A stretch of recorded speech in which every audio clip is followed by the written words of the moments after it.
nagka-interest? Ano yun? Sa herbal medicine. So, ako po, yung sister ko and yung best friend ko, si mommy kasi naniniwala siya na hanggat kaya mo mag-aral at hanggat kaya niya kaming pag-aralin, aral lang ng aral. So, nag-concentrate kami sa natural medicine or naturopathic, holistic medicine kasi naniniwala din kami na kung kaya mo ng approach na natural, why not? Kesa synthetic agad.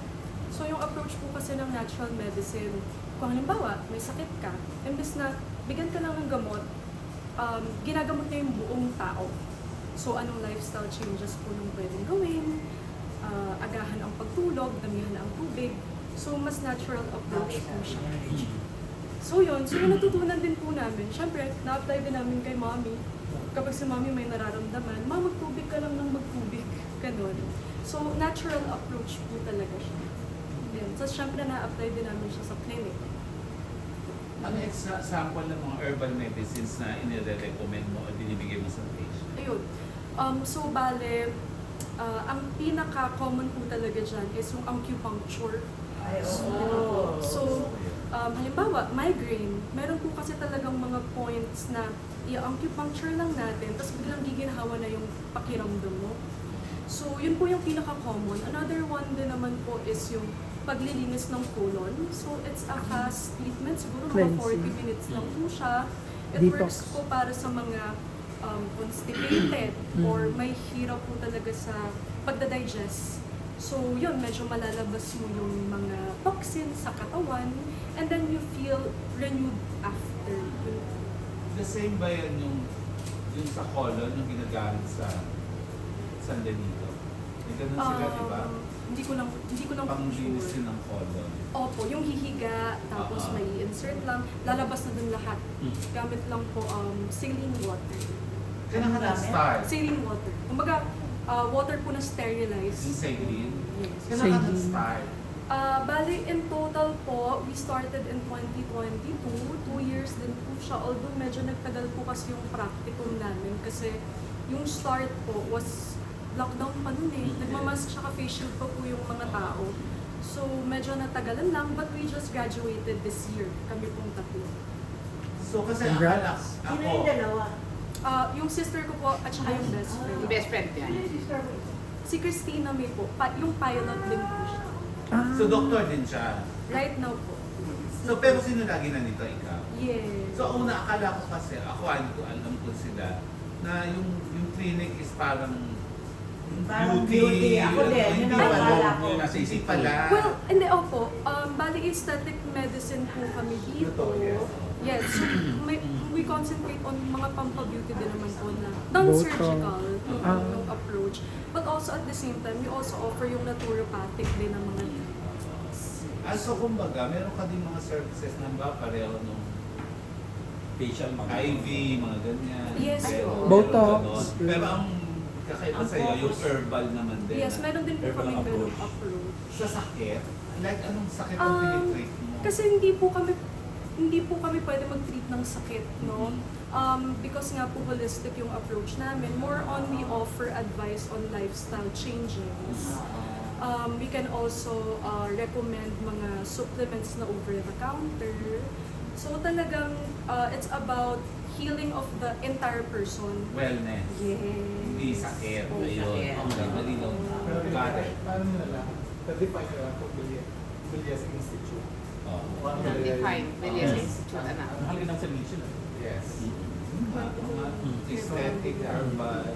Miss Christina, Tapos nabanggit ng mami mo, siya din mag-aaral ng pagiging doctor for herbal medicine. Yes. So dito na rin ang mami mo. Yes. Hindi, siguro sa ano ako, sa Alabang branch. Alam mo. Saan ka daw natapos? Sa Richter International po. Saan? It's just here sa may saan nga yung exact address ng Richter? Hilpuyat, Pasay City. Then anong sasagot mo? Kasi diba, laging ano yan eh.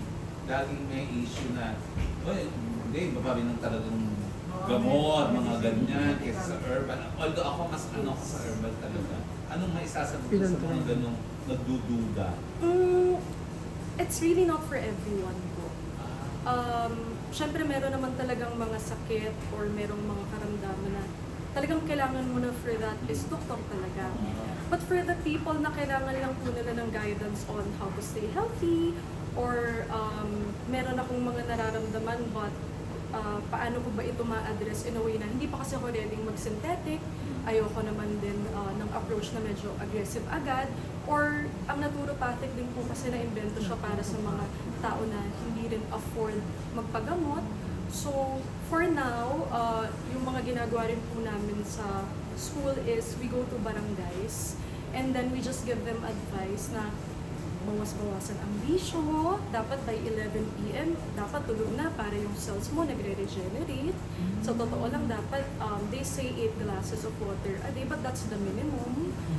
So, talagang it's also a form of education kung ano po ba yung healthy lifestyle for everyone. Ang dali namang isipin na, di na lang i-google, pero at the same time, not everyone has access to the internet din naman, di ba? So, really we focus on giving more advice na it's up to the person naman kung gusto nila i-apply sa sarili nila. Pero Dana, iba ba ito dun sa skin clinic dun sa Makati? Pareho lang po. So, yung Branch ito, branch. Yes po. May herbal ka ba doon? Wala Dati pa po. wala. Dito So, pa lang dito. kami. Yes, so bali kasama po siya sa pagre-rebrand na si Yeah. Mommy po yung Branding. nag-initiate. No? Si Mommy kasi na-expose po siya just this year sa mga different clinics. Si Mommy, kapag nakakita yan ng ano pa bang pwede natin i-improve, apply agad. Kasi nga sa real estate si Mommy, di ba? So siya po talaga yung nag-initiate ng rebranding ng Belleza from the location to the new look. Diba? Yung bago pong interior, doon po nagsimula lahat. So, sinisimulaan po namin dito sa branch na. Pero nandun pa rin yung skin clinic. Belleza din. Kasi di ba in charge doon si MM. Si Christina naman. Si Bali, ililipat yung ano, saka si Dr. XT. Yes. Oo. Ililipat naman siya sa sarili naming building sa Burgos. Sa December naman yun. Bali dito, Dana, ikaw ang COO. Yes po. Tapos yung sister mo, ano siya dito? Ano position niya dito? Siya yung CEO ng buong Belleza. Si Christine. Si Christina May Dicena. Christina May. Siya yung Tapos, CEO. Yung best friend mo, anong buong name niya? Si Zarlene Bauto. Nakasosyo din siya dito. Ano siya dito? Ano si Zardine? Parang kanang kamay ko po siya. Okay. Siya yung other half ko. Other half. Oo. Anong spelling ng name niya? Yun nga, di ba? C-Z-A-R-L-E-N-E. Zarlene. Parang Charlene pero Z yung kamay. Tapos last name niya is Bauto. B-A-U-T-O. Yes. Doctor of Urban Medicine. Yes po, same kami. Tingin ako ng tingin sa kanya kasi hindi ko siya masyadong nakikita eh. Nagagandahan ako sa kanya. Ganda naman. Dana, ang ganda oh. Thank you po. Maraming salamat. Si Christina, may question po si FYI, nung nakikita ko namin si Dana na naglalaro. Oo. Oo, naglalaro. Kumakanta. 5 years old. Tumatakbo-takbo. Last year, ang kachika namin, si yung Pilot. Lasal, yung pilot. Oo, sa MM.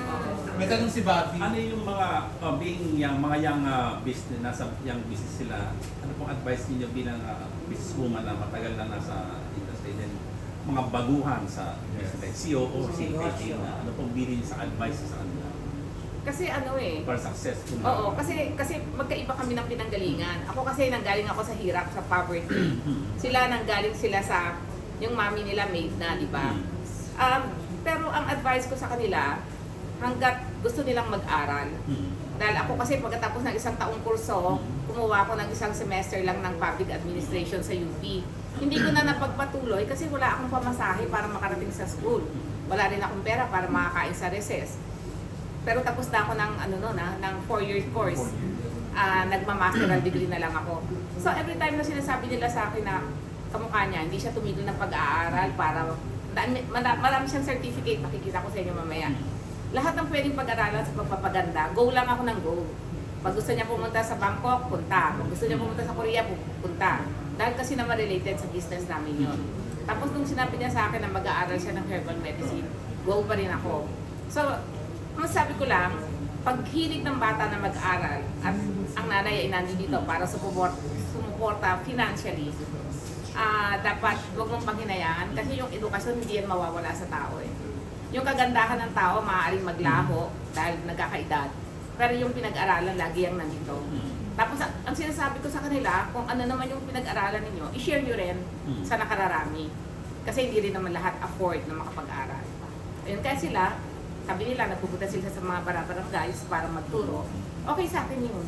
Kasi parang yung ginagawa kong charity, na-extend ko sa kanila, sila naman na-extend sa ibang tao. Pero naman ba nilang lalo hilig mo sa negosyo? Or meron walang hilig? Walang hilig sa build and sell business of real estate properties. So, beauty. Na yun talaga ang nadala sa amin ng salapi. Wala silang hilig doon. Pero may sa ibang negosyo. Oo, yan, Oo. beauty and well. Yung Belleza ni Cristina, hindi ko na pinoproblema. Pag meron na lang mga legal issues, doon ako pumapasok. Tapos sa pagpaparenta ng bahay, tinutulungan nila ako. Meron na kaming Airbnb nakapag-set na tayo noon, ano? Yes po. Kapag-set up na kami ng ganun. Sa bali sa paggawa na lang ng bahay. Ngayon kasi ang ginagawa ko, building na, event place, hotels. So yun ang mga ginagawa ko para pag hindi na masyado sa bahay, hindi na nakafocus sa bahay. Pero dahil doon ako masaya, doon ako nagkakaroon ng salapi, hindi ko mapitawan. Saka kasi paano rin yung mga construction workers ko. Paano rin yung mga tao na Nag-construct umaasa. ka pa rin. Sobrang naging busy ako these 2 years. Na 23, pagkatapos ng COVID, 23, 24, lahat ng mga business ko na-stop. Lahat pinagpatuloy ko sabay-sabay. Awa ng Diyos, lahat tapos na lahat ngayon. Dana, anong top services dito at history? Yung mai-recommend mo? Okay. Siyempre tayong mga Asians gusto natin maliliit yung mga mukha natin. Yun po talaga yung number one. Ang approach po namin both non-invasive at invasive. Yung mga takot sa karayom, kaya namang daanin pa siya sa machine. Sa shape. Yes, Yung Vina meso. Ano yung meso ba yun? Tignan mo kaya niya, Vina-V. Ano pa, Every pangalawa? Yung Every week bigas nagpapaga- na tinatawag. Yes, opo. Nagsimula yun sa Korea, yung V-shape. Yes. Yun. Yun po yung una talaga. For years, yun yung number one namin. Second naman po, yung mga facials because, di ba, hindi naman perfect ang putis. Gusto Yes. natin sobrang makinis. So yun, ang facial din po kasi every 2 weeks. So yung mga impurities, kailangan laging na-extract. Tapos, ang hindi mawawala ever sa uso, slimming. Kaya si Mami, na-decline ang senior citizen card. Kasi kapag binibigay niya Hindi niya naniniwala. Kasi tignan niyo naman yung legs, di ba? Nakakainis. Kailangan naman yung slimming. Yes, slimming talaga. So yun po yung top 3. Well, hindi ka, wala ka paano mag-artista? Ang ganda ng mukha mo. Ayaw. Ayaw. Siya may ayaw na si Kung papayag si Ma'am, charot, Ilan taon ka ngayon, if you don't mind? 28 po. May asawa ka na. Lalaki Wala ka. pa ng boyfriend eh. Ha? Hinahanap ako ng boyfriend. Naunahan ka pa! Oo nga Charot. po eh. Hinahanap ako siya. Mabenta talaga si Mami. Oo, ayaw mo mag-artista.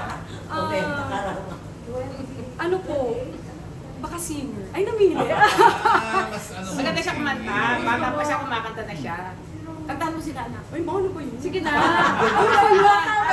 Parang nung bata pa po. Parang tayo ka sa mesa, kanta ka. Ang Oo. ganda ng Alam mo, bata pageant. pa siya. Kasi sabi ko sa kanya, Tayo ka kantahan sa mo mesa. sila. Oo, di ba tayo si Bina Morada? Tugtog ka sa Lagi niya mesa. kinakantahan si Reg. Siya kasi si Dana pageant. Hindi ka nag-pageant. Ano po eh, thank you for that wonderful question. Ang ganda ng mukha niyo kung bakit. Ay, thank you po. Ba't hindi ka nag-pageant din? Hindi lang po siguro na Pilipina nataon. Pumasok sa isip. Opo, hindi lang po nataon siguro. Kasi sa ibang kulay dun sa mga kapatid. Talaga po. Yung kilay mo ba dito ginawa sa... Dito rin po. Ang ganda. Eh, di ba nag-ano ka Tingin nga. palagi? kamukha ng kilay ni Brooke Shield, no? Oo, yun nga. Oo nga. Sa Thailand. Di ba nag-aaral ka pa sa Thailand? Yes. Ano Kasama inabal mo dito ka sa Bilyasa? Yes. Ano inabal mo sa Thailand? Ano naman po, yun po yung unang-una kong inaral. Cosmetic tattoo. So, kilay, lips, eyeliner, tapos ngayon yung pinakabago po, natatattoo na rin yung blush. Sa pisngi. Permanent makeup. Hindi yung kasali Iba sa... pa po. Oo. Kailan naman yun? Yung That was back in 2018. 28 Po, yun po yung unang-una kong inaral for the Ilan clinic. lahat ng mga crash courses na yun? At doon yung kanyang certificate sa kwarto niya. Oo. Mga may- Hindi na magkasya. Ilan ang taon niya Siguro, dito? mga 10 mahigit na rin po siguro. Kasi si Mami talagang pag may bago, aralin mo yan. Mga 2 years lang yun o 6 months? Yung cosmetic tattooing po, mga 4 months din po siya. Hindi mo madali. Ilan ang staff niya dito? Iba-iba po. Pag weekends mas marami. mga 4 po na estheticians, receptionists, tapos kami pa po ng best friend ko. Doktor. Open siya Tsaka araw-araw. doktor din po. Everyday po. Wala kang balak mo ng celebrity endorsement. Para kasing for now hindi pa po. Siguro dahil Ayun, no? ina-explore pa po namin yung rebranding. Okay. Siguro kapag talagang nagamay na namin who fits the image, pwede naman po. Pero kasi parang Sa ngayon. sa totoo lang si Mami, Pwede na kakakita siya. lang nung patient ko kanina, pumasok kasi siya. Mami mo ba yun? Ilang taon na siya? 62, ayaw maniwala. Luminous yung skin. Siya lang yung need ko iharap para maniwala yung mga tao sa services. Kasi si Mami masipag talaga magpa-treatment. Yung isang araw nandito yan, inabot kami ng 9 p.m. head to toe. Nagpagawa. Dito mo naman ba? So, Gets, siya parang lang kayo yung- naman ate. Pero ilang oras Oo. nakasalang. Actually, yung belleza, ginawa ko to para sa sarili ko lang. Oo, para lang may pupuntahan ako. Pag gusto ko magpaganda. Tapos ngayon, pwede rin palang gawing business. Oo. Kaloka. Diba to? Kanyang kayaman, Ayun di naman ba? everyday. Kaloka. Kaun na. Kasi ba nabebelo-belo? Oo, ano na oo. yan. Mm-mm. So ngayon, since parang hindi na siya umalis, So nakakatulong ba sa wellness ni Mami ang in love siya? Ikaw ang sumagot nun, Oh. Ma. Nakakatulong ba sa wellness mo? Actually, alam mo, hindi naman ako masyadong in love sa ngayon. Hmm.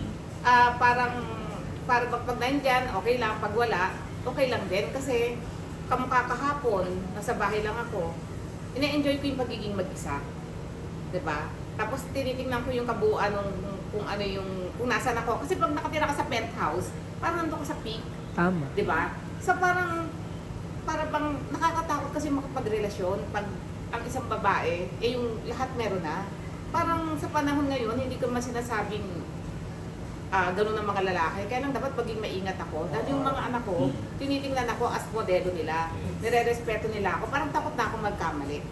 So kung hindi din lang talagang yung mahal na mahal ko na kaya kong ipaglaban, at kung hindi din lang yung pwede kong ipakiharap sa tao, nakamukha ninyo, parang ayoko na lang. Diba? Pero dito sa bago, nakita mo naman na parang Mahal ka naman. Dati na yun.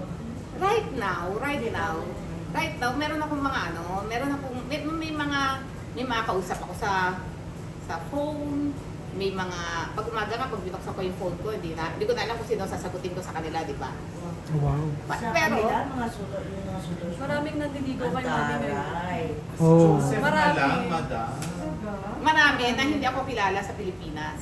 Nasa ibang bansa. Ako rin. Akala, ordinaryong babae. Pag isa ka sa bahay mo, wala ka na kasama ka na. Wala. 2 nannies. Asa na? Iwalay ka na sa mga. Yes po. Pero may kanya-kanya silang condo unit. Yung ano, hindi kayo magkakalapit na kondo? Nasa isang tower, nasa isang Ano building. magkakaibang- May ibang kwarto. Ibang floor, Mga ibang- unit ako. Sino kasama mo? Ako lang. Madam, kachika ko yan, si Miles. Oo. Oo, kaibigan ka nga doon yan. Meron siyang ginawa sa Kaya, akin. painter. Meron siyang ginawa sa akin ng 5 feet na babaeng Daray, 5 nakahubad. Para tutuman niya sa Burgos. Kauwi lang yan, di ba, galing Mm-mm.